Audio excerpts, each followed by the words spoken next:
They hail from around the globe, and though separated by oceans, they gather in the virtual world for reasons as varied as their locales. Whether it's a defending champion looking to retain his title, a new and eager hopeful striving for recognition, or a legend prepared to recapture past glory, in the end, the one goal they all share is to win. But when naming a victor, only one driver's name can be etched into the record books. You're watching the Heusinkveld MX-5 World Tour.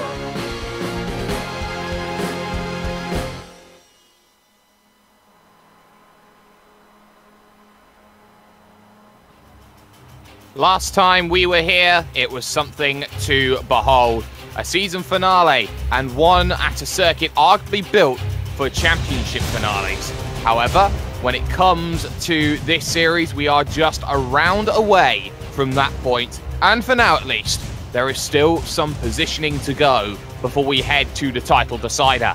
Welcome to Autodromo Jose Carlos Pace for round 12 of the Heusinkveld MX-5 World Tour on iRacing Live and the global SimRacing channel. Welcome, ladies and gentlemen, to the global SimRacing channel countdown to green in the championship that has you saying never say never and completely changed the playing board, going from No Limit Hold'em to Pot Limit Omaha. I, though, remain the same as the chips in front of me, for I am #DoYouMine, Jake Sperry, the observer of SimRacing, looking to wield some magic, staring at the pocket aces that is this series.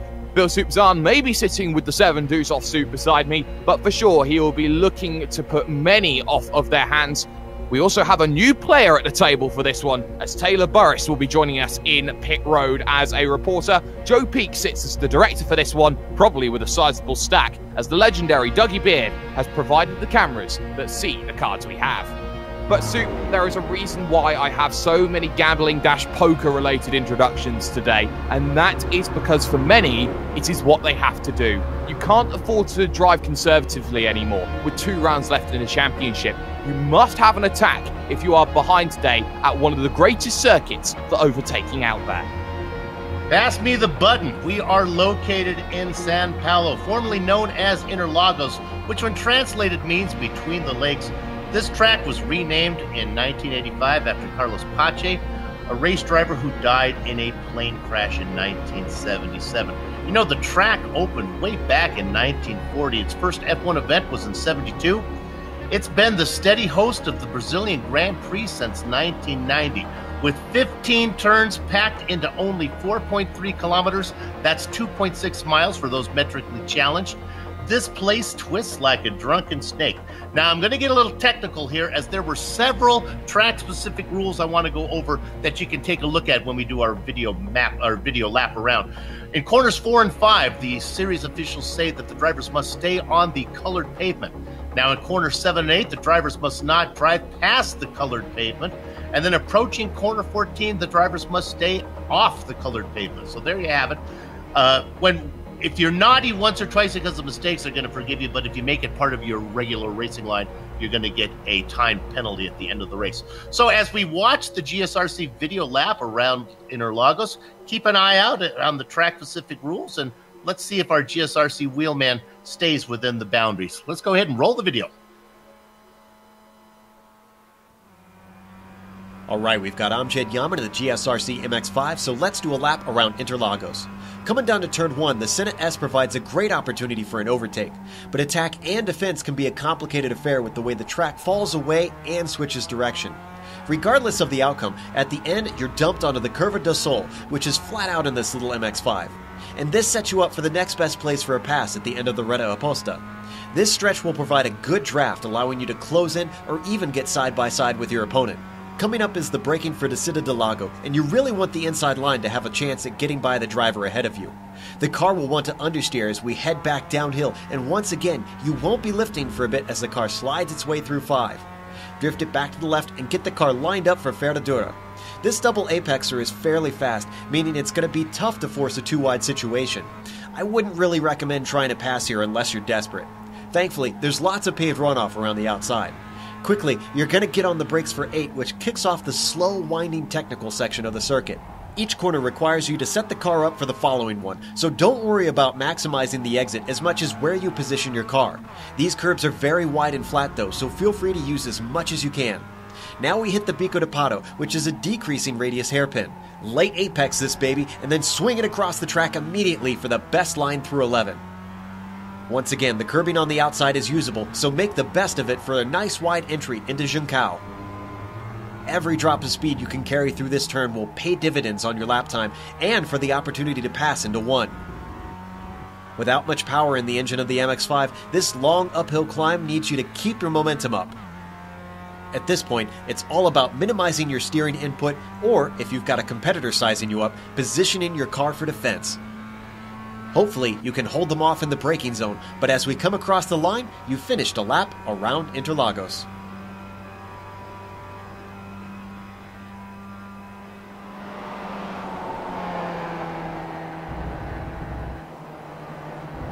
There is the GSRC MX-5 get some words out, Jake. Effortlessly flowing around Interlagos, but there is more than that today here, Soup. The title for Season 15 is looking closer than ever and incredibly interesting as we head with 2 rounds remaining. Can't say effortlessly flowing, but you have no problem with unparalleled realism. Okay, here we go. I'm going to put on my Captain Obvious hat here and say that this championship is going to come down to a shootout between Sonny Ketchen and Errol Num in the double-distance, double-point season finale next round. Now, separated by a mere 7 points, Ketchen leads and wins 7-2, but Num has been at every event while Ketchen has had to cash in on his no-show compensation twice. It's extremely important to point out that after this race, all the points are going to lock. The no-show compensation will stop. Both drivers will enter the season finale knowing exactly what each driver needs to win the crown. Moving down into 3rd place, the official standings don't list Steven Van Opstrow because he's an amateur, but GSRC thought leaving him off of this overlay would be an injustice to the great season that the Belgium has posted. The season has seen a few rookies make their mark. The best of the bunch, point-wise at least, has been England's Jason Cooper. Now, Gene Fittis has been off and on the top 5 overlay all season long. He leads Travis Swenke by a thin 9 points. It could be argued that as an amateur, Van Opstrow really doesn't belong on this pro graphic, and actually 5th spot does indeed belong to Swenke. Let's go ahead and look at the AM Championship, and there you see it right there. That impressive 792 points from Steven Van Opstrow. It's safe to say he'll be promoted to the pro division for season 16. Adam McNally looks to be safe in 2nd. He sits in 9th in the overall standings. How about Bjorn de Forge? Is one of only 4 drivers to make every event this season, 10th in the overall standing. He sits 3rd in the Ironman standings behind Van Opstrow and Num. And then there is Anwar Burrell Smith. He's been a truant the last 4 races with only 3 no-show compensations. That means he took a zeros last time out. Despite a horrible result from Jupp Willemsen in last round, the Dutchman moves up a spot into 4th, dropping the now seldom seen Smith down into 5th. Jake?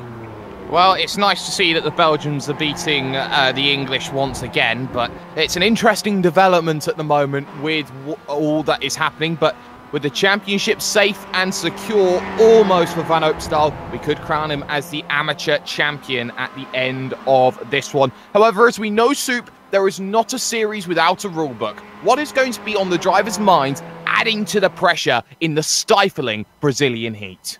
Yeah, talk about stifling heat. As we move into summer, I think that heat scares away a lot of the drivers. We're a little thin on turnout here as the season winds down and we hit into the summer months. We're round 12 to 13. This is basically the last regular season race. Now, I'm going to touch on this one more time because the officials want it to be a simple calculation at the end. All the points are going to freeze after this race, and all that's going to be left are the double point, double distance finale race. So we'll be able to crown a champion easily in 2 weeks. Setups, as always, are open. How far are we going today? We're going 24 laps, and because of the shrunken fuel cells, that means that there's going to be a pit stop. Look for the pit window somewhere between 7 and 17 laps, I think, and Taylor will be using him in pit lane, and he'll be watching those pit stops when they come in. Incident cap, there is none, but they have the miles per incident bonus. And what's interesting is this championship is so close, Both Numb and Kanchan are doing great in that championship. It could actually be decided by who is the cleanest driver. Wouldn't that be something? Okay, Jake.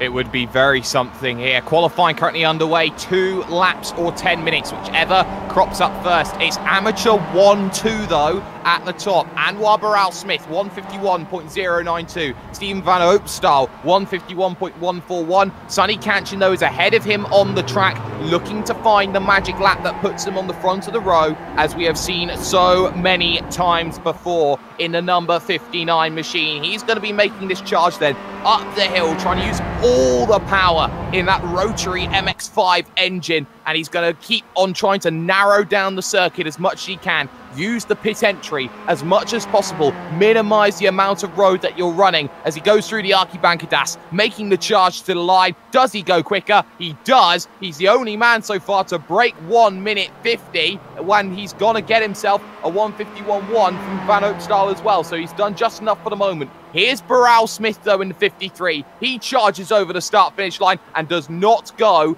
any quicker. What about Hartley? Hasn't set a lap time yet. The answer is he still won't set a lap time. He will have to start then from the back of the grid. As we keep looking, Iru Nom still yet to set his lap time. He's charging up the hill right now, looking for that opportunity. So we'll stay on board with the number 78, and you will see just how much time you are trying to minimize and just how crucial this is going to be, that run up the hill towards turn number 1, the prime overtaking opportunity at the center S. Here comes Iru Nom though, moving across to the right hand side to cross the start finish line. 151.2. He could have shaved a few fractions, but he's now on the second row of that grid. Not ideal for this one here, but we're going to bring Taylor into the conversation. Taylor, you were here last time out at Silverstone. How do you think that this is going to play out?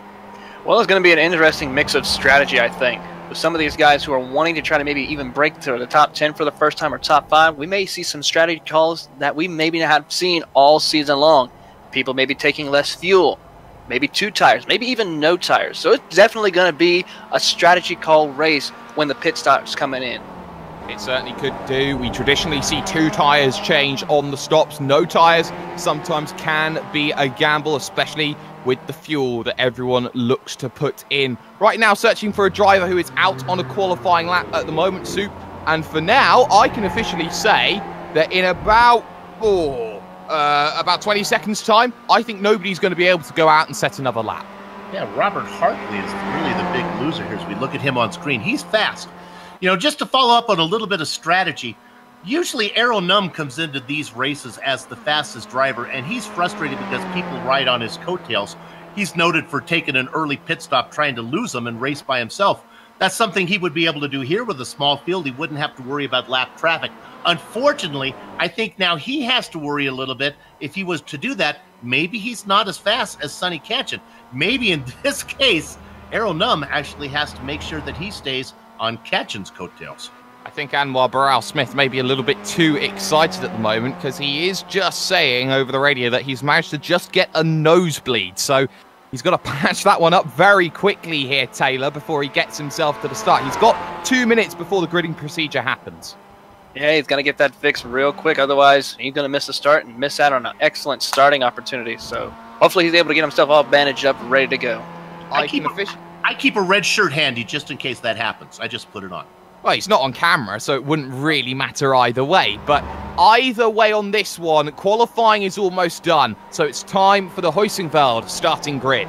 Heusinkveld offers a broad array of products and services, including advanced vehicle simulation software and hardware, and sponsors on practically every major team in sim racing today. If you're looking for an edge in racing, get in touch today at heusinkveld.com, and the grid will look as follows. Sonny Kanchan, where he traditionally is, a 3-time champion, looking to become a 4-time champion as he's on a 150.952. He's got Anwar Baral Smith and Stephen Van Opstal, 2 amateurs, 2nd and 3rd, with Iru Nom, his main title rival, in 4th position. The Bay State Hammer, Tom Ratchey, starts this one from 5th, with the Gene Genie himself, Gene Fiddis, the New Zealander, starting from 6th. Stefan Overgaard for Workiva Kinetic starts 7th. Bjorn de Forsch in 8th, with Derek Holland 9th, and Robert Vita rounding out the top 10. Jake, you've ate the entire pizza. You left me the crust. Here we go. And the crust is Joe McDonald in 11th, Tripp Smith in 12th, Tripp leading the way in the miles per incident, looking to get his 4th round there. Only some type of weird medicine hallucinogenic side effect is going to cause him to lose that title. He's safe on that one. And then Robert Hartley, he's going to be fast. Didn't put in a qualifying time. Look for him to work through the field. He should be charging with only 13 drivers in this field. This is going to become a very, very tactical race. And you could argue that for Robert Hartley, compared to the start of the season, his failure to qualify here in this one is doing very, very well in comparison to earlier because he has less positions to gain. Gene Fiddis may be struggling with technical issues as well. Keep an eye on that one, as his New Zealand connection often is a little bit of a worry for other drivers out there, but we will see how that goes for the Progression Racing Australia driver. But 2 minutes to grid yourself up, or you start from the dreaded place known as pit road. Maybe not a bad strategy here as the track funnels into the center S, turn 1 and 2 out on circuit before you put on the power through the Curva de Sol, turn number 3. But often we have seen Irunom go different on strategy. It may be the same case today if he doesn't get himself a dance in the way that he wants. Burrell Smith and Van Opstal arguably have nothing to lose in this one. Van Opstal looking to secure his amateur category championship before he moves up to pro for season 16. But everybody just waiting on one driver to get himself ready. That is Gene Fiddis, who is not yet on the starting grid. He's got himself about 30 seconds. In fact, he's there now. Advantage to the drivers on even positions. There on the inside as engine notes rise. Penultimate race of the championship. 24 laps is underway, and it is a good start from Sonny Catchin, who immediately moves to the inside to cover Anwar Burrell-Smith. Irunom side by side with Steven Van Opstal, the Belgian, as they go into turn number 1 and 2. The Curva, the center S, then the Curva de Sol. Nom gets the whole shot as wanted. No dramas at all then in the middle. Robert Hartley in the back of the pack has made 3 positions in the opening 2 corners. As side by side it remains, Soup, as Van Opstal's had a shocking start. Gene Fiddis is down the inside. Yeah, big news from Num to get up into 3rd position. And yeah, Fiddis made a great move to get up into 4th. Bad start from Van Opstal. He drops 2 spots down into 5th. The back half of the field, everybody clean. And everybody holding on nicely. Sonny Catchin leads then. Anwar Burrell-Smith, the Englishman, in 2nd position. He says that MX-5 racing he's very good at, but his one weakness is the pit stop cycles. So expect to see maybe a few issues around that, but Irunom will want to get past him as quickly as possible as they head in towards Merulo and the Laranjina, this long 180-degree left-hander down the hill. Got to be careful about putting the power down. You put it down too early, you have a chance of spinning up the rears. But Nom, not safe here. Gene Fiddis has come out. Guns are blazing here. He's already looking to attack here for 3rd place. Those two got together at Phillip Island early this season. Num has got to be careful. He's got championships in mind. You might think that a small field means that it's not as dangerous. Remember the way that they scored here in the MWT. 100 points for the winner, 25 points for the driver in last. The rest of the points are rationed out. So it doesn't matter if it's a big field or a small field. Finishing last is still painful. Poor run from Van Opstal out of Junsao, the junction, and that's going to allow the Bay State Hammer, Tom Ratchie, to go through the Archibancadas and the Skidados boxes and get the position. Now look at how the draft works here. Burrell-Smith not wanting to make the move, but Gene Fiddis is. To Noah's Ark, too wide, too deep. Gene Fiddis comfortably makes his way through, but he's got himself a few connection issues, and I think he's just blinked out of it. So that's going to allow Irunom the opportunity to charge forward. And no, he comes straight back. So a lot of issues then for the Gene as he moves himself up into 3rd position. There's Sonny Catchin leading. Anwar Burrell-Smith saving fuel in the early goings. Maybe looking for the move. Defensive line taken then to Desquita de Largo. And that's going to allow Catchin to hit the brakes. Maybe a little bit earlier than wanted though. But he gets the turn in that he wants. And Burrell-Smith stays behind. Smith is really pestering Catchin again, and you have a tale of 2 cities up here with Catchin and Num thinking big picture, and then you got Burrell-Smith and Fiddis looking to get those wins. Up and under attempt maybe at Ferradura and looking for the opportunity down the inside. No, does not have the conviction to send one, but the train now stacks all the way back. You've got the Bay State Hammer, Tom Ratchie, you've got Steven Van Opstal, you've got Stefan Overgaard all there in the train. Robert Hartley desperately trying to get there. He's up in 8th. He's got past Derek Holland and Bjorn de Forge in the case of that last lap. He wants everything to get onto that leading train here, Sue. The Bay State Hammer making Tom Ratchey making his 134th start today, still looking for his first win with a small field, maybe his best opportunity to get that in a long time. Yes, but the options that he have is really, really limited. You got Irunom and Sonny Kanchan. Sonny Kanchan, arguably the greatest MX-5 driver who has ever lived on iRacing, and that much is not an understatement right now. Here's Gene Fiddis, though, looking to attack Anwar Brow-Smith, who was poor through the midsection of that lap, looking for the opportunity to move to the outside, try and make that happen. And I think Sonny Kanchan wants to give the draft here to Gene Fiddis, wants to see a battle between the pair into turn number 1. Later on the brakes there is Anwar Brow-Smith. He'll hold the position. Just for now, you can get a cutback through the second part of the Center S before the Curva de Sol and then the Ski de Lago. But Taylor, I'm going to come to you on this one because we're seeing Sonny Kanchan doing what he loves doing, starting to just stretch open that gap a little bit. Unfamiliar territory for a few drivers at the front. Yeah, it sure is an unfamiliar territory with some of these guys, such as our new rookie, Burwell Smith. He's trying his best to use the draft to his ability, maybe save a little fuel so that way it's less fuel for him to put in the car when he comes to make his pit stop here in a few little bit. So let's see how this strategy works out for him, especially as we watch Sonny Kanchan just pull away from the field. And now suddenly it's Irunom under pressure and behind their soup. We got some goers and comers. Of course, we got them at Manopson, who's dropping. You can't forget about Robert Hartley. He has the talent to win this one. He's a previous winner. He has worked his way up from 13th. He's got around 4 drivers already, up into 8th. And he's closing in on the back of the train. That's Stefan Overgaard in 7th. To just do a time comparison as the Genie dives for the inside, potentially here against Anwar Brow-Smith. Not going to find it there at the Bico de Pato. Sonny Kanchan last lap did a 152.1. Robert Hartley did a 150.8 that last time by. Get that, that's 1.3 seconds quicker, Soup, on that last lap. Kanchan does not want to lead this one. He's directing the pace from the front and he's getting new players into the game.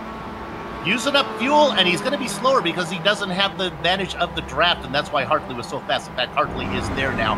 Now he's got to start working his way through the train cars. He's the caboose, back in 8th.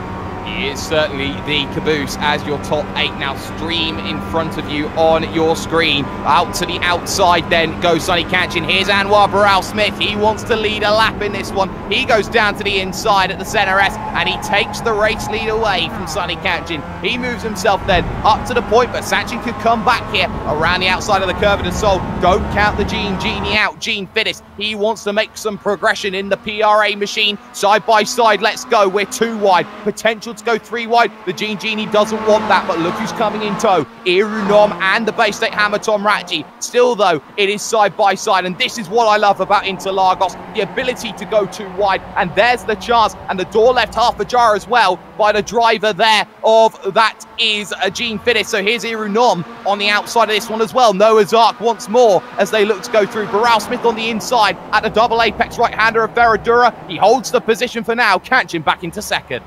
And these guys have got to be careful. And I'm talking Kanchan and Num. They are racing in some aggressive styles. We got a Smith at the front and a Smith at the back. Tripp Smith in 13th position, making his 41st start today. If there's a little bit of attrition, he can pick up his first top 10. Well, he wants that first top 10, but so far, no retirees in this 13-car field. They have all behaved nicely. We haven't even seen the faintest look of contact as there is a small little gaggle behind Derek Holland and Bjorn de Forge trying to stay together, as is Joe McDonald and Robert Vita right now. But those two not paramount to this one at the moment at the front of this field. Check back a little bit further though. You got Steven Van Opstal who had that shocking start. You got Stefan Overgaard there waiting in the wings as well. Those two drivers may be acting like sleeper agents at the moment, Soup. They want that opportunity to go out there as an attack, as now Sonny Kanchan may be looking at attacking again, your race leader. Yeah, what Sonny and Arrow like to do is to get out front and trying to lessen the length of the train, get out, run some hot laps. They'd rather it be a 2-car battle or a 4-car battle than an 8-car battle right now. Man, it continues to race side by side. Now look at this, Smith. Oh, he's going to be okay. Now look at the move on the inside. Here comes Num in the push fake machine, moving up into 3rd.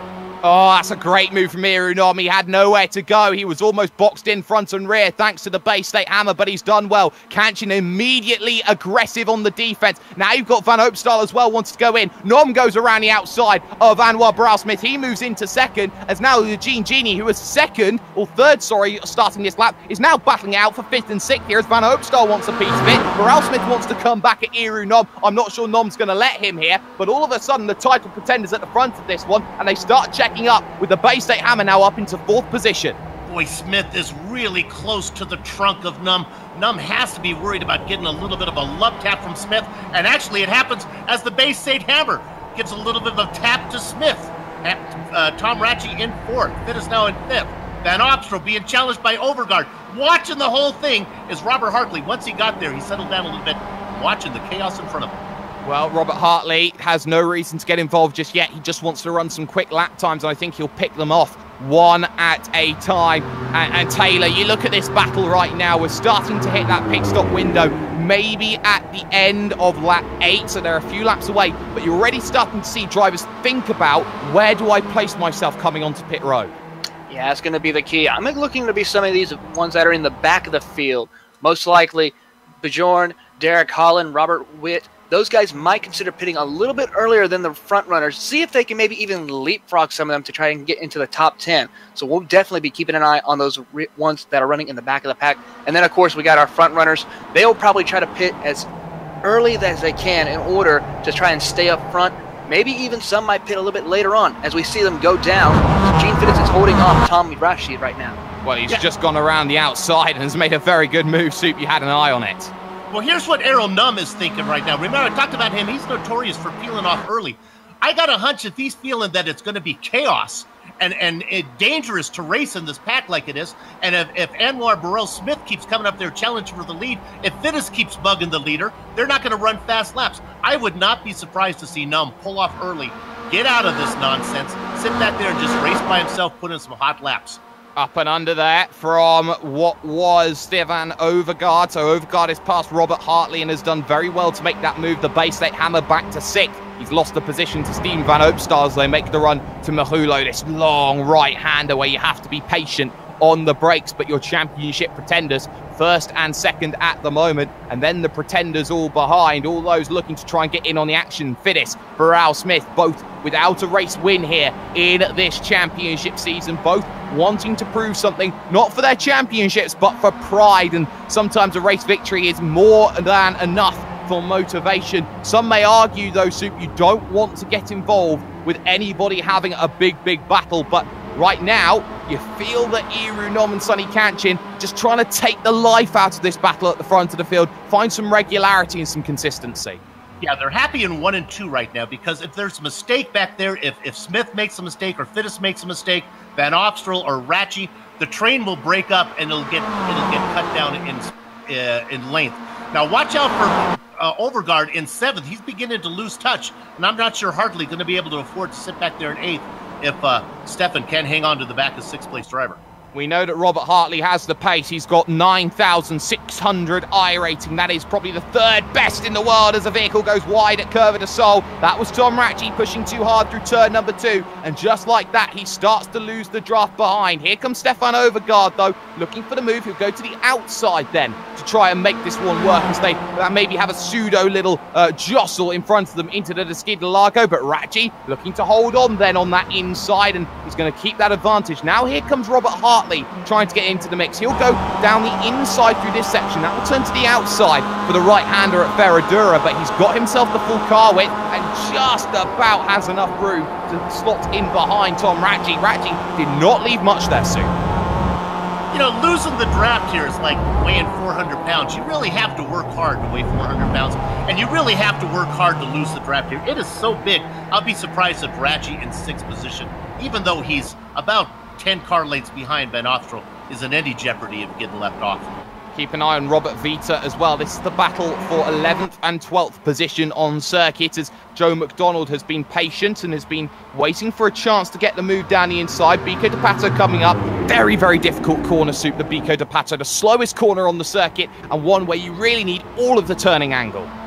Duckbill. I like to call it Cyrano de Bergerac, but Yeah, it's a tough one to get through there.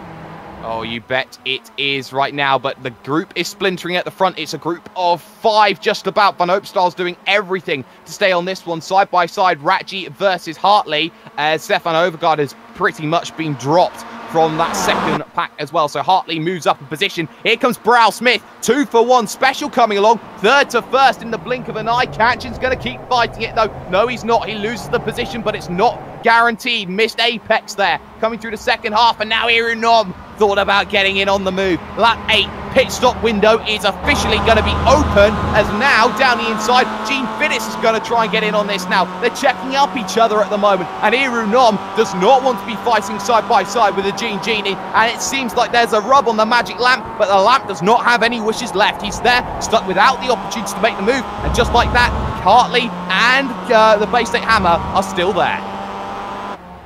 Yeah, I expect some of these guys to peel out of this chaos that's going up here real soon. Do not be surprised if Irunom wants to get away. And look at this, Hartley has got up to 6th, and now he's got Ben Opstal in front of him. And that's exactly what he needs. Taylor, you know, when someone comes in down onto pit road, do you feel that's going to leave a gap which could pretty much build 2 different gaps or 2 different packs at the same time? Oh, most definitely. If we have a couple of cars coming in for this pit stop this time by or within the next few laps, that'll definitely split up everybody, causing less drafting it to happen. So definitely it will cause a lot of interesting pack racing going on all over the track instead of just in one section. But Anwar Barral Smith leads this event. He started 2nd on the grid. He is now up in front, but there are no guarantees right now as the pace is just starting to improve ever so slightly. Maybe the times will come down after the mass onslaught that they had at the end of lap number 7, start of lap number 8. Any takers then onto pit road? They will come in early, and Kanchan feigned it. Genie feigns it, but he dives down in onto the lane. He'll be the first then to make that decision, and it's a big braking zone as well. Here is Sonny Kanchan. Around the outside will try Anwar Barral Smith. He's gonna get the move done, but Taylor, Genie's in. Gene Fides hits his pit box. Looks like they're going to go to work on the car. Gene has been doing an excellent job trying to stay up with that lead pack, but it looks like he's had enough of that pack racing. He's going to take a break, get on pit road. That looks like doing 2-tire stop. He is going to be out and away momentarily, so he's getting his car set up. He's been just doing excellent as he exits pit road and joins the track. He joins the track, and he'll be in dead last at the moment. Trip the Arrow Smith just in front, shouldn't be too difficult, but should take the draft. And it's worth noting that they have all closed up together, including Stefan Overgaard. So he wants to be out of the melee, put some clean laps in, put the pressure on the likes of Kanchan, the likes of Brow Smith and Soup. That puts emphasis on, do you cover Gene Fiddis or not? No, I don't think so. I'm worried about Fiddis' strategy. I don't think. Oh, it's contact. Boy, a little bit of a tap there. That was the Bay State Hammer into the back of Robert Hartley, and Hartley, that's the last thing he wanted, starting dead last. Yeah, he's worked his way up to 5th. Got around Ratchet now, another one. Just to follow up on Fiddis' point, I'm not sure if he has the pace to stay with Kanchan as long as Kanchan is leading and nobody's pestering him. You got to worry that it's going to be left behind. If I were a driver like Overgaard, I would sit back there, I would wait for Numb to come in or Kanchan to come in, and then I would sit in the box. They're going to be ahead of me. As soon as they leave, I hit my space bar. I'm out as 2. I don't care how much fuel I take. I'm going to ride on their coattails and follow them around. Yeah, and we just saw Sonny Kanchan running a little bit wide at Jun Sao, so there was a little bit of issue there as he was trying to keep the power down, build a little bit of a gap. Now Nom's under pressure from Stephen Van Opstal in the Pokemon Go machine. Any takers this time? Nobody's going to be going and covering. Maybe Stefan Overgaard could have worked with the Genie if he wanted to, but no takers onto the lane and no changes of position on the brakes in towards the center S, turn number 1 at the start of lap number 10. So for now, that's going to be interesting, but next lap's going to be crucial. The Genie has already made its way past the Arrow Trip Smith, who was running 1:55.1s. The Genie wants to set some purple electric lap times. It was only a 51.9 that last time by from Sonny Kanchan. You little soldiers in Soup's clipboard army, mark this down. Fiddis is behind the leader by 27.8 seconds. We'll come back in a few laps. We'll see if that's bigger or smaller. Yeah, we certainly will in this situation. He started 6th position on the grid, but right now, maybe a little bit of a bridge happening between Barral Smith and Iru Nom. Nom playing slightly more conservatively on the drive, and as expected. Maybe Anwar Barral-Smith trying to be more aggressive, trying to harass the back of Sonny Kanchin, probably trying to feel like he can push that pace a little bit quicker out of Kanchin, knowing that Kanchin's got to go and get something going. And for now, I think Sonny Kanchin knows that he can afford maybe a little bit of consistency. We know how he has been arguably one of the quickest men on and off of pit road suit. We know how good Sonny Kanchin has been over the course of the last 2 seasons. If the front 7 drivers will behave for just a minute, let's give a little love to 2 other drivers that are racing back there. In 8th position, Bjorn de Forsch, all by himself. We're not going to stay on these guys long. Then Derek Holland in 9th, being challenged by Robert Fitta. And in 11th, here comes Joe McDonald. We know, guys, we love you. We love you indeed. And, well, they're just there, but they're not close enough to make any moves. Eyes again on the drivers looking to take a dive down onto pit road. No takers out of the leading 7, and side by side they go for the race lead. Barral-Smith will go high side, try and make it happen around the outside on the brakes, but Kanchin is a lot more aggressive when it comes to those brakes, but looking to keep the pace up through turn 2 and into 3 is Barral-Smith, looking to get this run out of the curve de Sol to the prime overtaking opportunity. That is the Interlagos, and he's got a very, very good run as well, as he now looks to pull to the inside. Kanchin, oddly enough, moves to the outside here to try and defend this one, feeling that he can hold it around the outside, maybe get the inside at Ferradura. It checks up behind them, though, just a little bit with Irunom, but Barral-Smith back to the point. Kanchin has got to be a little bit worried racing with this rookie. Although he's a great amateur, he doesn't have a lot of races under his belt. No, and also, the Overgaard scaring me a little bit. I keep thinking he's going to lose the draft, but he's able to hang on. Well, he's hanging on because they're all checking up, as Hartley has a little look, had to really check up on the brakes there, had a little look at the inside of Van Opstal. Van Opstal was never leaving the door open, but it can be just like that a checkup can happen. It's the accordion effect here, Taylor, that drivers are worried about. Yes, indeed. That accordion effect can cause serious problems for drivers if they're not paying attention and remain focused 100%, 110% actually, throughout this race.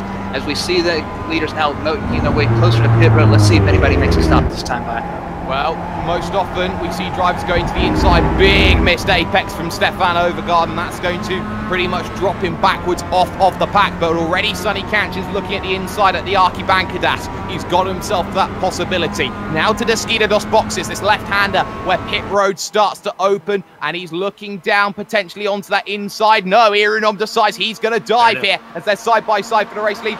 Nom now has got a battle with the Genie, and his lap times have been 51.7. Taylor, it's all yours.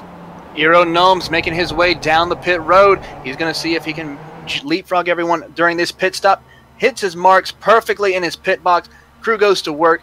Let's see if it's just 2 tires or 4 tires. It looks like just fuel at the moment. The car is still staying stationary as the rest of the field is making their way past. He might be able to hold off and get in front of Gene Fiddies in a few moments as he leaves pit road. So far, no sign of Gene Fiddies. He might be able to beat him off pit road and hold his position. Going to be close. Well, here he goes. There's the Genie, though. He's heading himself through turn number 2 right now and is on the outside through 3. So Nom has crucially got that jump. But look at the times that the Genie's been doing. He's doing consistent 51.7s. Compare that to what just happened on that last lap, with Kanchin now just getting himself ahead. They did a 52.8 that last time by, 1.1 seconds slower. He may not be there at the moment, but the more they drive like this, the more likely that pace is going to slow down and bring drivers like Nom into play. Now Kanchin surely has to cover this one, Soup, because we know Sonny Kanchin is in that title fight, just 7 points the slender lead.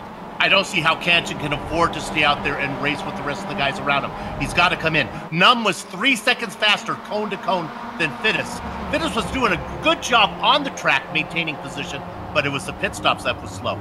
Well, the pit stop being slow, so maybe he's just looking to be conservative on that fuel. Potentially that's what we've seen. So maybe Nom trying to go aggressive, leaving himself nothing to do maybe an in-lap with. But for the moment, it is still Sonny Kanchin out in front, and that's enough to make sure that the Genie is just out of draft's reach of Irunom. Any takers then on lap 12. Kanchin stays out. The top 3 stay out, but 1 comes in. That is 2 coming in. In fact, that's Ratchi and Hartley diving on the lane here, Taylor.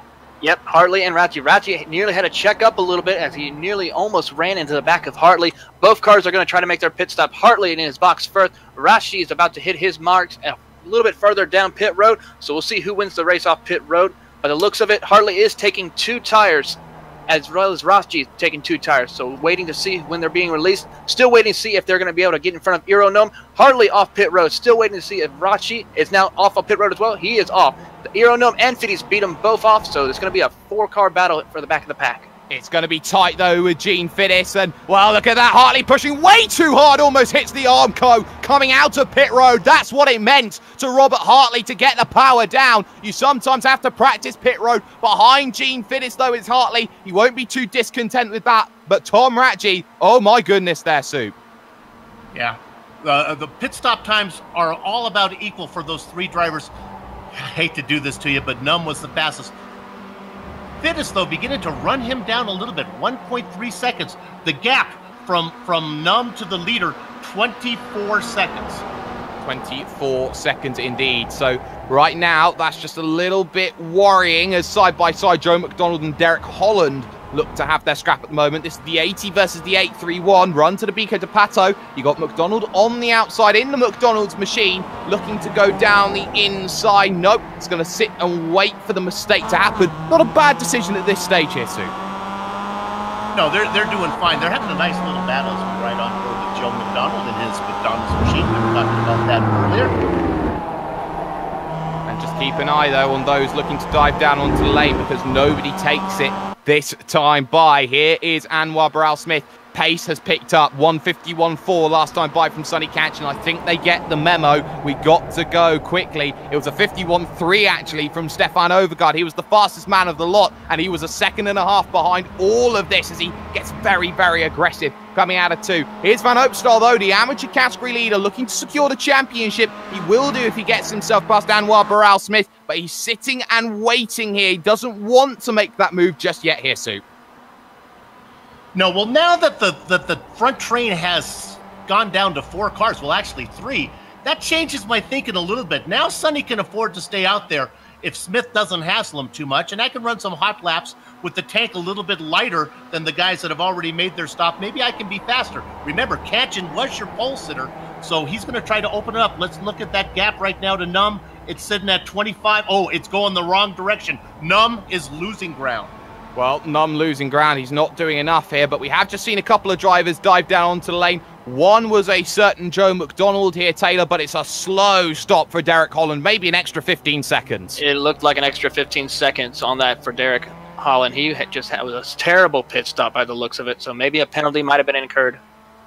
Yeah, potentially speeding onto pit road, and for Derek Holland, that will be a disaster at this stage. He cannot afford to have any of that at all. But suddenly, Sonny Kanchan's got a little bit of breathing room again, pushing a little bit harder. Remember, he's got more to think of here, Sue, than just this race. He's got to think about staying clean as well. Miles per instant really does come in as a factor right now, and the more that he pushes wide out of Junsao, the more he's likely to accrue an incident point. Yeah, every point's going to matter. If you fall down the chart, if one of those drivers that are a little bit cleaner move around you, it could cost you a point. That could be the championship.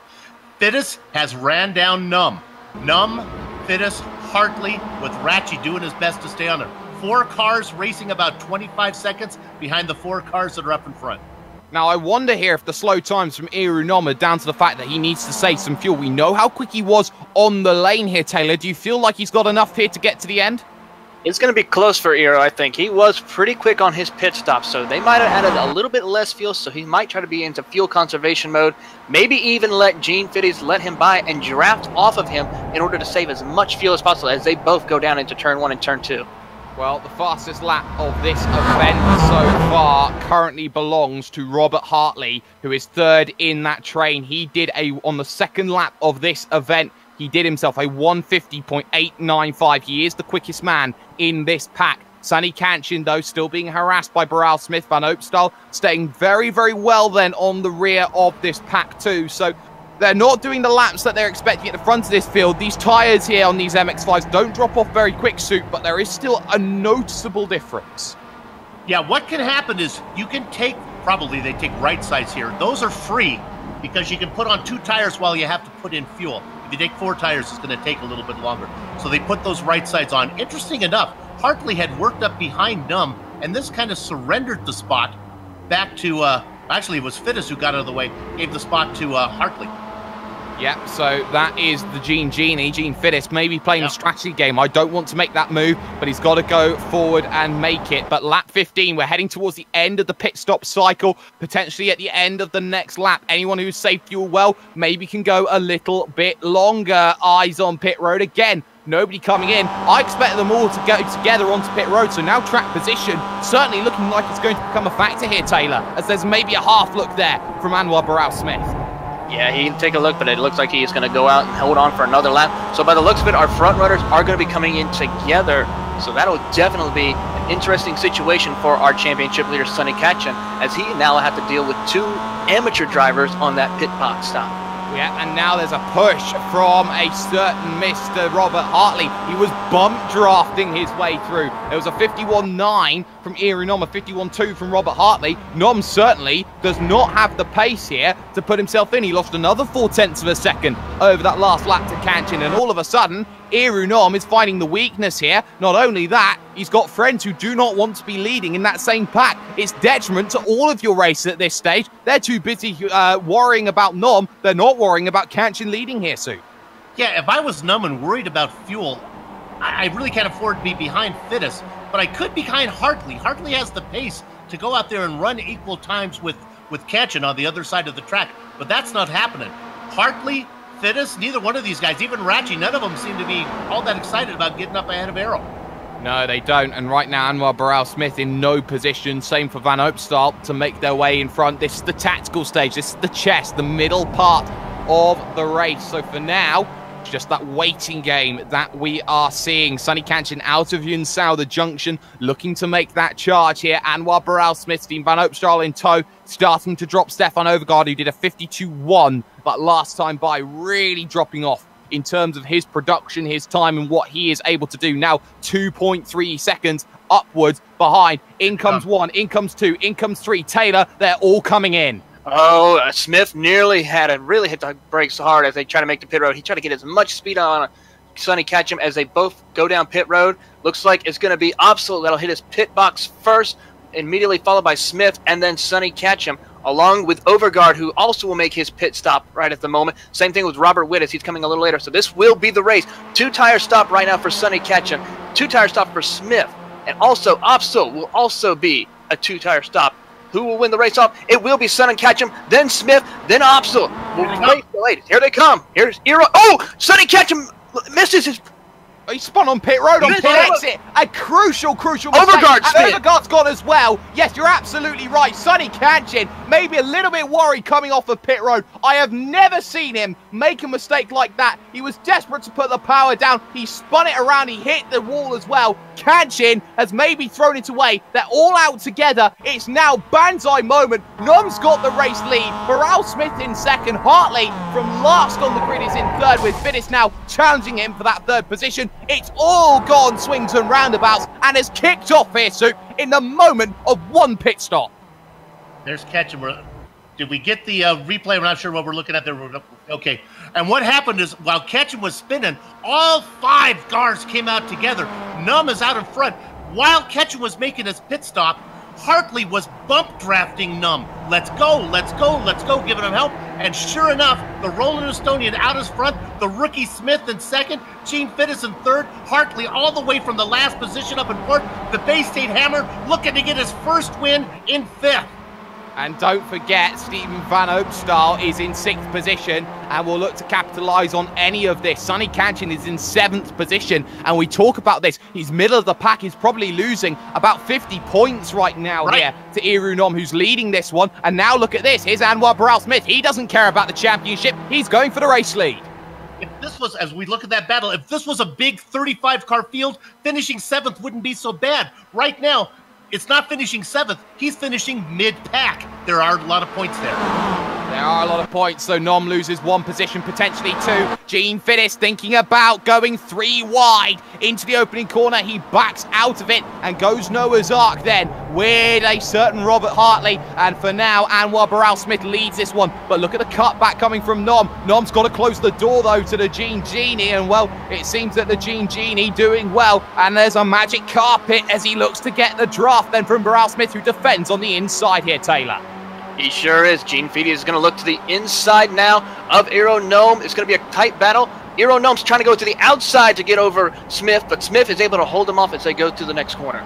But too tentative on the brakes there, and he allows side-by-side through the second part of the Interlagos. Now they're going to be side-by-side up to Ferradura. Bay State Hammer's got to do something, influence this one. Remember, he's an Asbury Motorsport driver. His teammate is Sonny Kanchin. He wants to help Kanchin get to a victory. The only way he can is if he slows up the pack in front. Kanchin is currently 10 seconds behind this one. Gene Fidis runs wide though at Magulo, and that's going to allow two drivers down the inside. He's back to fourth.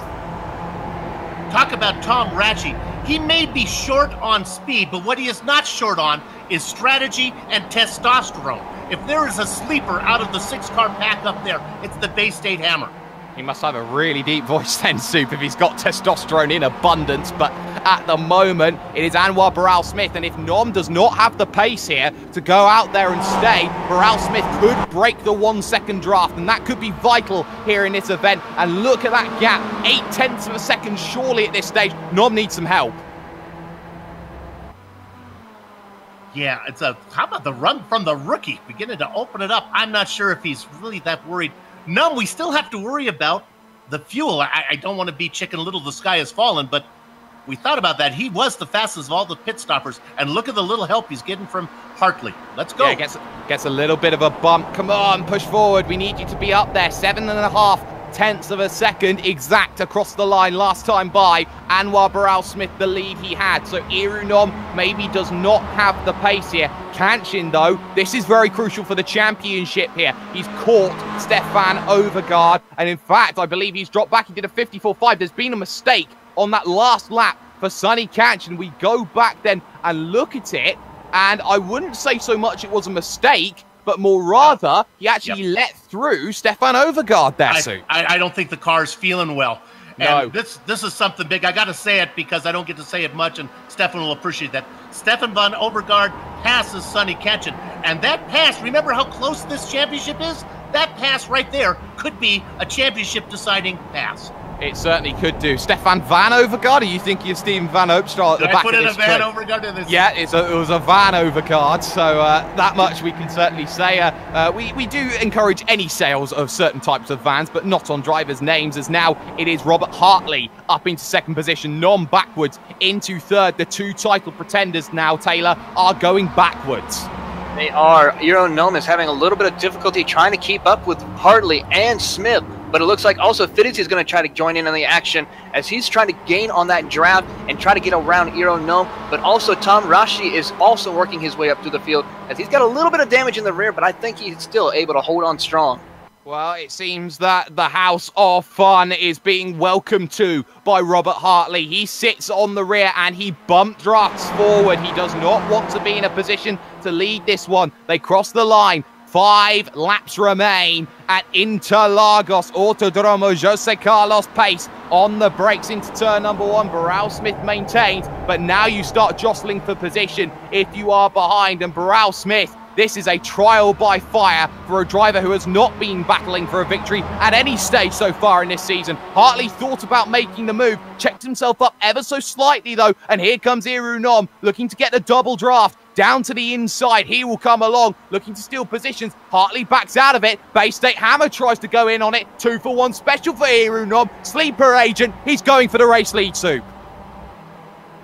Yeah, this is, oh my goodness. This is Aero Gnome. Aero Gnome has more wins than he can count. Hartley has a couple. The rest of these guys all looking for their first. And you can see as they head into Ferradura, the double apex right-hander, they hold it together somehow. Burrell-Smith still in the lead, Nom back to second, and now the Bay State Hammer in fourth position, past Gene Fidis, who has been close to victories before, but has had a tendency to bottle it in the final stages. So that's something that's a little bit concerning. What is also concerning is Kanchin's pace. He was dropped 1.3 seconds to Vita and DeForce behind, but I think the gap is too large for them to catch up before the end of this event. Taylor, where do you want to be when this comes to the final lap?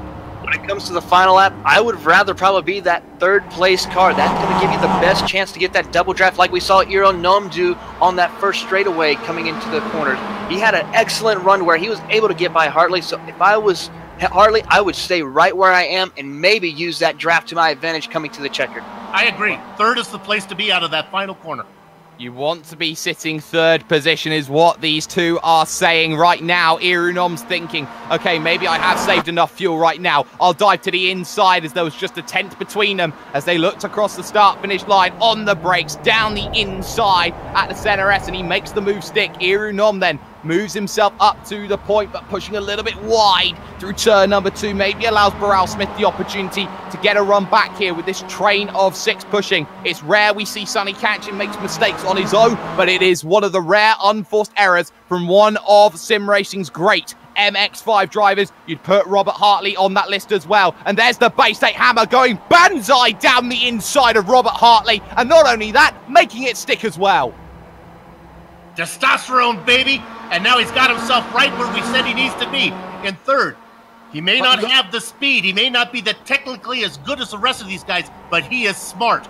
But look at what that move has done. It has checked up the field and created a gap to the leading 2. Now Hartley under pressure here from Gene Fiddis, who again looks to the outside. This opens Van Opstal an opportunity around the outside of the Laranjina, and not going to get that opportunity to make it. Now the Bay State Hammer has to push, stay within the toe of Anwar Burrell Smith in front of him. He's on the podium. He's never had a race victory. We keep saying that, and I think that if anyone was going to take the victory away from Sonny Kanchin, he'd want it to be one of his own teammates. We know it's 7-2 at the moment on the wins ratio, so if the scores would be tied, Kanchin, there would be no doubt he would take the victory on countback. But right now, Irunom, with a round to go, a double points header at Imola to think about. He knows that he just wants to make it himself versus Burrell Smith as they charge up through the Archibankidas once again, Taylor. Yes, yeah, Rashid is got a big fan right now. Sonny Kanchin, as looks like Rashid has a little bit of company right now as Brendan Hartley looks to the outside as they go down the front straightaway. On our leaders, Irunom is still holding strong. Smith is going to try to look to the inside maybe as we go into turn 1.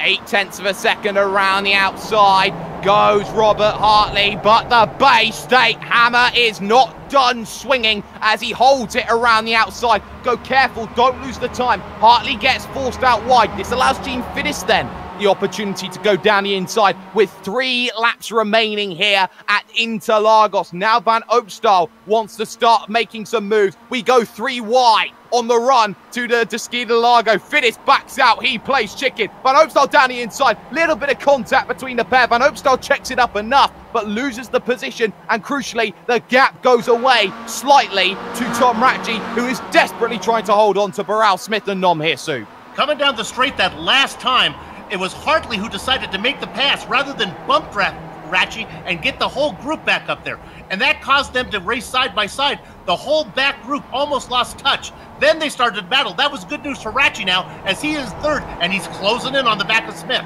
Yeah, closing in just for now, and more crucially than that, he does not have to worry about Robert Hartley behind, not for a lap at least, as there will be popsicle sticks in the air the next time they cross the line. 2 laps to go. Burrell Smith searching for his maiden win in his debut season. Irunom searching for his third and maximum damage against a certain Mr. Sonny Kanchin. But as we know, Irunom started this season off with 6 consecutive second-place finishes. It may be his destiny once again to finish as the bridesmaid and not the bride. Anwar Burrell Smith will play the tactical game, but they can't afford to play it too much here, Sue, because they know that Tom Ratchey will be allowed in if they start checking each other up.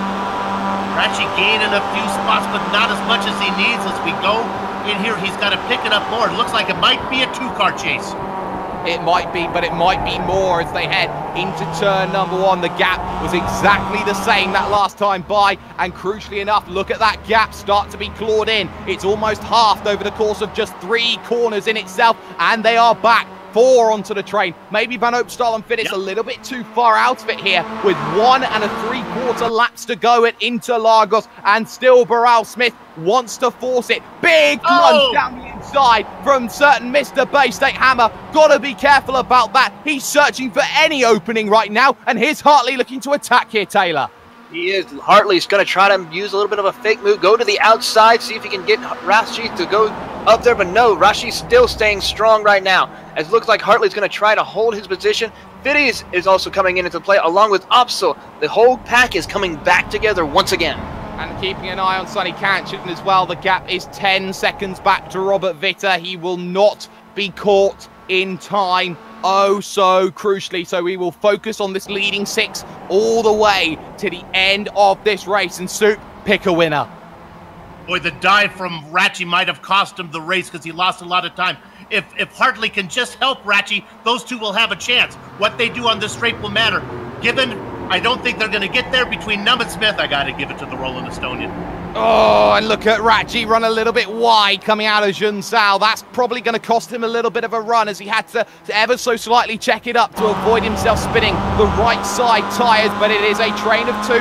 Hartley's got to make some moves. He started dead last in this one, but the gloves will come off. The white flag will be waved in the air. We've got a lap left to go here at Autodromo Jose Carlos Pace. And now looking potentially to the inside was Anwar Barral-Smith. He thought better of it. Around the outside goes Robert Hartley. And he goes a little bit too deep, a little bit held up there by a certain Barral-Smith, and that allows back through the Bay State hammer Tom Ratchie as they now head themselves through the Curve of the Soul. But suddenly the gap extends here for Iru Nom. He knows that he is safe for the majority of this lap. He's got to worry about a move at Junsao. He's got to worry about a move at the final stretch of corners. Hartley side by side again. He moves to the outside. Barral-Smith, they're holding up there slightly. That driver of Tom Ratchie a little bit wide pushing as well there from a certain Anwar Barral-Smith. And it means it is a battle of 2 as Hartley cannot get the move done. He'll get the inside for the next corner. This will allow Van Opstal the opportunity to attack Ratchie. And right now Ratchie is fighting back with everything that he's got. And he's got it. He's there being overtaken by Hartley. And he looks back to the inside. There's contact. Round goes Robert Hartley. He goes spread eagle. And Van Opstal moves up to the podium to secure the amateur championship, and that is crucial. And Ratchie is slow and is going to let back through and redress the position to Robert Hartley. But for now, Barral-Smith has done well on the infield section. He has half a chance to close down Iru Nom. It will come to a drag race, and this run coming out of this next corner, the one known as Junsao. And for the moment, both of them hit their marks. Pushing a little bit wide is the pair of them. Now how's the draft, Anwar? Can you steal a maiden victory here in this series? Nom will go defensive. Surely it's the long way round for Anwar Barral-Smith, who brings the gap within a 1/10 of a second, who brings the gap now to almost a car length, but he's running out of road, running out of time, because Iru Nom has done it. Maximum damage as they head to Imola. Iru Nom wins at Interlagos. Barral-Smith second. Van Opstal secures the amateur category championship in 3rd, with the Genie finishing in 4th. And Sonny Kanchan, after all of this, limps home wounded in 8th position. A hammer blow to a 4th and record-setting title in the MWT Soup. Too much fighting going on for 3rd position. Cost any of those guys behind a chance for the win. Congratulations to Errol Numb as he's going to go into the season finale as the point leader. And Taylor, it's not over because Derek Holland in a scrap right now with Joe McDonald. McDonald holding on for dear life. Yeah, Joe McDonald is trying to hold his best as they go up toward the front straightaway. Derek Holland's going to try to utilize that draft as they're going down front straightaway. Derek Holland trying to draft as best as he can. Joe McDonald's holding his base, going to hug that inside line as best as he can to make sure that Derek Holland passes on the outside. Derek Holland's looking to the outside as they're going down the front straightaway.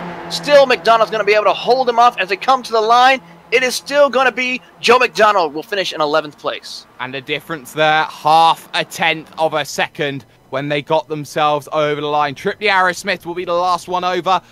We got to step aside for just one moment here on the Global Sim Racing channel. We'll be back with the Sim Sport News wrap-up show after this.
Welcome back, ladies and gentlemen, to a SimSport News wrap-up. SimSport News is one of the first dedicated sim racing news websites that covers all broadcasted series on iRacing. Ran by Jacob Tost and Gianni Quintelier, the SimSport News race team competes on many official iRacing series, as well as the one you've been watching. For more information, go to simsportnews.com. And what a race that we have just had. It had everything. It had highs and lows and swings and roundabouts, but Iru Nom picks up his third race win of the season and takes a massive leap towards a title, his second MWT title, as he wins by 0.2 of a second over Anwar Baral Smith, who ran out of fuel coming out of the final corner, did not have enough to make the charge to try and challenge Iru Nom. Stephen Van Opstal secures an amateur category championship in third position. He'll move up to pro next season with Gene Fiddis in fourth. Tom Ratchey finishes in fifth with Robert Hartley in sixth, getting a bump in the final stages. Stefan Overgaard finishes seventh, and Sonny Kanchin, oh, what could have been an incident coming out of pit road, an unwarranted mistake, means it's 8th position, 9th for Robert Vita, and Bjorn de Forsch makes 10 soon. Just missing a top 10 was Joe McDonald. It would have been his career third. Derek Holland comes home in the dozenth position, and in the Baker's dozen spot, having another one of his notorious clean races, Trip Smith. And that's 13 drive peak then with your race winner, Iru Nom. Iru, this has got to be one of the sweetest victories that you are going to taste. You put one hand on the trophy, you take the advantage heading to Imola. Yeah, definitely. It was very tough and unexpected to win because after the pit stop, there was no speed in my car. So I think something is wrong in the setup. So it was very lucky.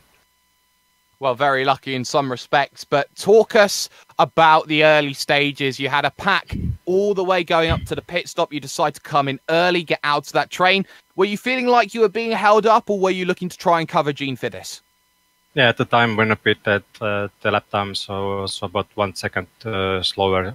But after I pitted, like always, Sonny picked up the pace and was faster than me after I came out of the pit. So yeah, I was thinking it was a big mistake at that time. But of course, Sonny Kanchin has his mistake coming out of pit road. It's not often you get a gift like that, but that final lap had to be a major, major challenge for you. In some respects, how lucky are you that Anwar Baral Smith started to run out of fuel heading up for that final stretch? And did you feel confident enough that you'd hold that victory if you had enough fuel? Yeah, I was very confident because 5 laps to go or 4 laps to go, he was already saving fuel behind me. And I was very, very happy that he is behind me. So if there was anybody else, maybe they would caught me because I ran out of fuel on the finish line. So the last 5 laps, I saved fuel also. So. Well, you managed to save quite a bit of fuel, but you managed to get yourself over the line with a crucial, crucial victory. 2 questions then to finish up. Any shout-outs or sponsors you'd like to give? And how are you feeling about Imola for the season finale? Yeah, thanks for the broadcasters and the league admins and sponsorship. But yeah, Imola will be kind of similar, maybe long straights, but it's more technical. It will be a very tough race, but yeah, let's see. We'll see indeed. Iru Nom then a crucial, crucial race victory for his title, but one step short, Soup, was Anwar Baral Smith. You're standing by with the man who finished second. Anwar, so close to picking up that first win. You might have had a chance of it if you had a little more fuel, huh? Yeah, but I guess if I put more fuel, I would have been slower in the stop and further away. So I should have been a bit smarter when saving it instead of just going flat out. But yeah, no, I'm happy. I think, you know, I wasn't actually saving too much fuel when I was behind Eero at the end now. I hadn't even given it much thought. I was specifically waiting for the last straight to draft past because I knew whoever was in second coming out last corner was probably going to win. And then as soon as the engine started chugging, I knew I'd made a mistake. But at least I got across the line, so I'm happy with that. Did you realize after the first half of the train had pitted and you were out there racing with Sonny that you guys were actually picking up pace on the guys that made that stop earlier? Yeah, absolutely. So obviously we were swapping positions and I guess fighting a little bit before everyone pitted. The moment I realised Eero had disappeared, I decided to just tuck in behind Sonny and let him do his thing and sort of pull me away from everyone else. Because I realised that the only way I was going to be able to come back out anywhere near Eero and those lot was to stop fighting. So turned out to be the right choice, although I almost binned it, the same as Sonny coming out the pits, but fortunately I didn't. So, yeah, it was a close one. Well, these type of finishes, you got to be careful. We're going to find you as a pro driver next year. Is that going to be okay with you? I don't mind either way. I'm just here to have fun and enjoy the racing. So, and pro makes no difference to me. But yeah, as long as there's always some quick people to race, which there always is, I'm happy. Yeah, you put on a good show today. Congratulations for bringing it home clean and with fuel in the tank. Good luck down the road. Thanks a lot, man. Cheers. Second place finisher today, Anwar Burrell Smith.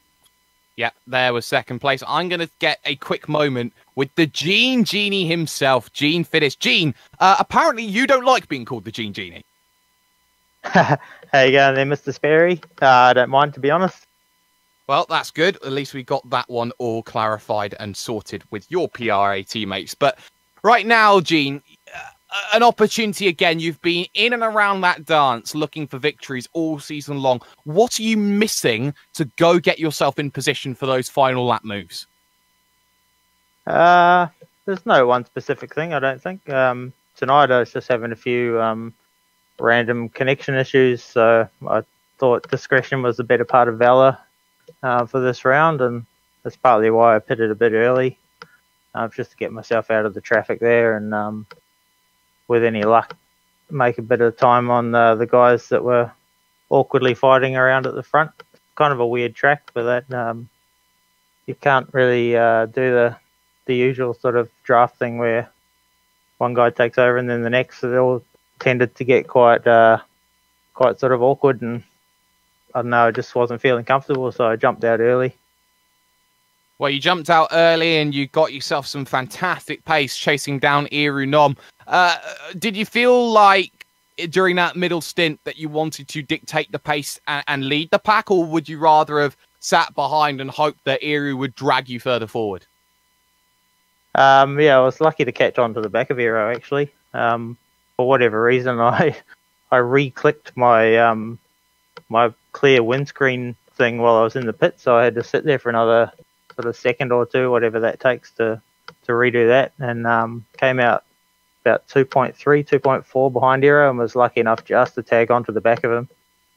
But from that point on, I just wanted to sort of be there till the end. It's as I say, with the connection issues tonight, I was picking and choosing my moments, that's for sure, when in other situations I might have elbowed my way through as such a little more. Well, you certainly have been elbowing your way. We may see you elbow for me tomorrow morning with our good friends at V8 Online. But for you, a very solid season inside the top 5 in the championship. You couldn't ask for anything more. Is it consolidation then of that top 5 when you go to Imola in a few weeks' time? Very much so, yeah. It was a bit unfortunate to miss a few rounds in the middle of the season, and then had a pretty bad run at Sebring as well from memory. So to still be round about the top 5's pretty good. It'd be great if we, apparently the summer season's not the best for making up big grids this time of year up in Europe and America, but it'd be nice if we had a few more cars on the grid. But if I can consolidate, is the next round's the double header, is it? It's the double pointer. Double points, yeah. I wasn't even sure of that. That one will just be hang in there till the end.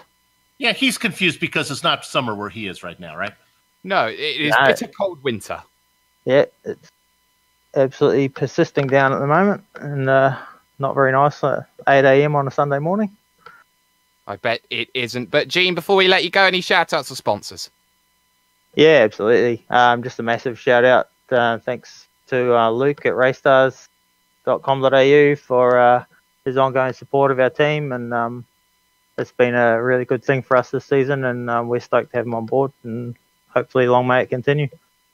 And there we go, the Gene Genie coming home then with a relatively good position overall. He finished 4th place. And Taylor, your final thoughts then as we head to the series finale in just a couple of weeks' time at the majestic Imola. Well, all I got to say is make sure you tune in 2 weeks. That race is going to be one to watch for ages. We have 2 championship battles going on with this between Iro Gnome and Sonny Ketchum. definitely going to be a race down to the final lap. So make sure you tune in next week. And that is why. From all of this today, that's all that we're going to have time for here. So massive thank you to everyone at the Quality Racing Sim-dicate for organising this series and contracting with GSRC to broadcast it. Thanks also have to go to Heusinkveld. Affordable simulator software and hardware are thought to be of limited use for race teams and drivers, but their simulation solutions bring professional results within any reach for any race team or driver without having to compromise on realism or engineering value. They offer a broad array of products and services, such as advanced vehicle simulation software and hardware. They are able to simulate any combination of race car and track, including a full-fledged cockpit environment with unparalleled realism. Heusinkveld solutions are currently being used by professional teams and drivers in Formula Ford, GP3, GP2, and Formula 1. Now, these products are available for any professional team or driver looking for an edge in racing. Be a better race car driver and get in touch today. We would also like to extend our thanks to SimSport News for their help in sponsoring the wrap-up show.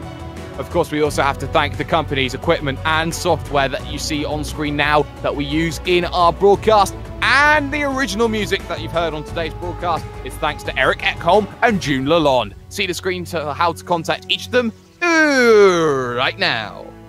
The Heusinkveld MX-5 World Tour returns in 2 weeks. That's 14 days, or for those of you who need it really precise, 1,209,600 seconds. That's going to be for the double distance, double points season finale from Monza, where the champion will be crowned. GSRC will be there. We hope that you join us. Sliding across your screen right now are the upcoming broadcasts, so check them out, mark them down on your calendar. And if you'd like more information about GSRC, including a complete list of future broadcasts, you can find it all on www.globalsimracingchannel.com. We're also on Twitter at GSR Channel and Facebook at Global Sim Racing Channel. And we're also on Instagram. I don't know what it is. It is, I'm supposed to say it. I didn't mark it down.